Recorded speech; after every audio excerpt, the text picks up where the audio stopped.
এই গাছ মেলা লম্বা, লোকজন আশেপাশে দেখিস, আসলে আমার একটু খবর দিস। দেখ পানে গাছ মেলা লম্বা, তুই আমার কেলিটা পাইলি আমার হাতে দিস, নিয়ে নামতে গেলি ভেঙে যাবে না।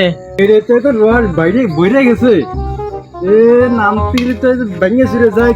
ধর কাইডি একদম বইরে গেছে, ধর ধর ধর ধর ধর ধর ধর ধর ধর। হ্যাঁ বাবু দাও দাও দাও বাবু দাও, হ্যাঁ বাবু দাও। গাছটা একটু লম্বা, রসটা একটু বেশি হয়।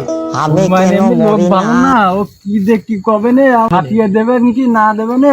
গাছ আমি নতুন কাটিছি, এখনো রস বেশি পারলাম না, তোমাকে রস খাওয়া চাগিয়েছি।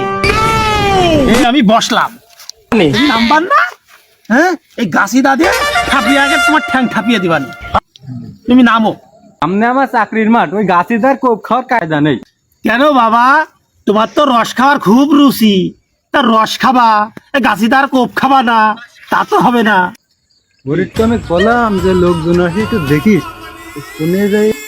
আরে যাই আরে তুই এখানে থাক, নড়িস নে, আমি কুরবানের ইট মারে দিয়ে দৌড় মারবা নে, মারলি ও আমার 5 পা দৌড়বে রে, তুই নেমে দেশে রে।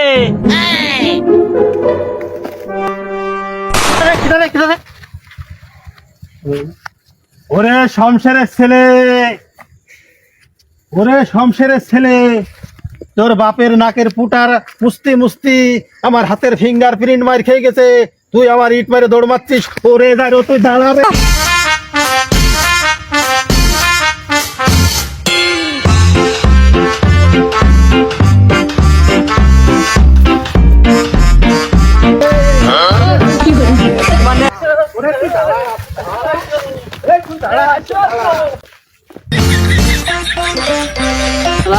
কুরবানের দাবড় খালামো আমি, তোর আষাঢ়ের বাড়ি খালামো আমি, আর রস খাইলো একা, আর আমি রস খেতে পারলাম না। ওরে নেমো খারাম।